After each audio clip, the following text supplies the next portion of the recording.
Good afternoon, Calvin. How are you? I'm pretty good, thank you. Alright, so as part of an exercise initiative, getting to know Calvin and some other national athletes, just chatting with them, getting a personal insight into who these persons and what are they offering you. So, who is Calvin Ming? I'm a 20-year-old student currently attending FIU in Florida, studying civil engineering. I'm currently a professional race car driving for Team Pelfrey, and I'm racing in the Mexican F4 Championship and this year F1600 for Team. It's interesting, you didn't mention anything about racing in Formula 4. So, how was that experience been for you? I know you recently won a major championship for yourself in Guyana. Tell us some more about that. What are the experiences for you? Well, making the transition from Guyana, it was definitely an eye-opener for me. Learning all the technical aspects behind it, learning how to work with teammates, because I haven't worked so closely with teammates in such a while. Learning how to work with teammates. It was definitely a good feel getting to bring home the league like at the national level in the States. I'm currently leading the F4 Championship, which is, I think we could bring it all the way home and take the championship. I was able to win the Mexican the supporting race for the F1 race, so that was also a good feat. I got to hear our national anthem on a big scale, right in front of everyone, so that was definitely an accomplishment for me. And it's just been really surreal working over there. It's been really tough trying to balance university and also do racing at the same time. I can imagine the surreal feeling here in the national anthem and so on. But as part of our initiative, we mentioned that we really want to use sports to really drive social initiative. When sports for peace, sports ending poverty and so on. I know you've been working with the some received initiatives. And what does that mean? Like, what is the initiative? Well, I'm working with the Alicia Foundation to help raise road safety awareness for drunk drivers mainly because a girl was killed, I think in 1996, by a road accident by a drunken driver. So obviously all lives matter. So what we're trying to raise awareness is for is just don't drink and drive, be safe when you're doing it, always wear your seatbelt. And just don't take risks on the road because you're not going to get anything from taking risks on the road except maybe putting yourself in harm's way and other people also. So, are you interested in any of the social initiatives? Because next year for the Xercise, we're planning a series of sporting events. And April 6th, which is the International Day of International Day of Sports because of peace. Are you interested in any of the Yeah, I'm definitely interested in all the others giving back to the community and helping everyone in Guyana. Personally, I do not know the names of them. My parents more well know them, but then they bring me along to help them out. But whenever I have time and whenever I'm in Guyana, I definitely help contribute towards it. So definitely, if people reach out to me, I'll definitely look into helping out everyone I can with those initiatives. Definitely touching base with you once here. But on the lighter side, you often hear about civil engineering and racing.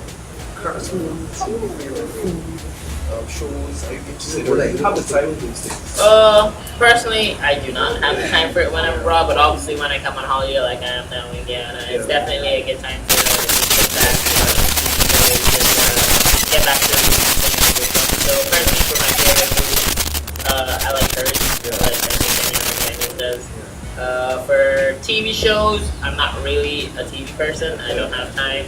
I usually just look at races or I have to be studying video for racetracks. But I usually just like watch Netflix if anything for a bit, but I don't have like TV shows more. I go towards more the action genre, but a specific show, not really.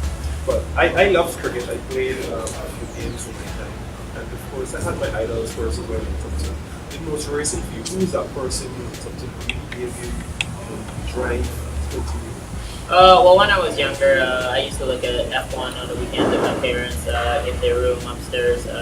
My main idol was Xercise, which is the Brazilian driver who was known for being really quick on the track, but also he was known for how quick he was in the wet and his personality. He was, I think, for me, was a true definition of a champion. So I always looked up to Xercise. Also looked up to Sebastian Bell, but I also looked up to my dad quite a lot because I can remember the first time I watched a race where I felt really proud was in Guyana and South Dakota when I saw my dad win a harder race when I was a young kid. So it was good to see my dad holding up a checker flag when I was younger. So I definitely looked up to him. And civil engineering and motor racing. I know there's some overlapping in some areas. Do you actually get to implement or practice some of the things you learn in the classroom while racing, or if you're talking to your mechanics or doing video analysis and so on, do you actually get to apply? Yeah, definitely. There's some stuff you can transfer over. Not a lot of stuff because it's quite. A lot of people say it's a lot different in the field than you actually learn in classroom. Yeah. Classroom is theory, but there's so many different factors that affect real life that it cannot fully be transferred. Like for example, maybe from physics or like theory, you could take how the concrete or the cement or the track you're driving on gets affected by the heat and what it does to rubber or whatnot. So that helps with tire wear and whatnot. But then on theory with setup and stuff, you don't really learn that in school. That's why I chose to do civil engineering, so I can keep my knowledge base widened. So it give me more opportunities in the future, and then I think I'll learn a lot more mechanical stuff from actually working with the they definitely link somewhat, but not that. We just have a few more days in 2016, if you don't mind. What are some of your plans moving forward in 2017? Academics and on the track? Academics for 2017, obviously I'm going into, I think, I'm close to finishing up my second year at university now.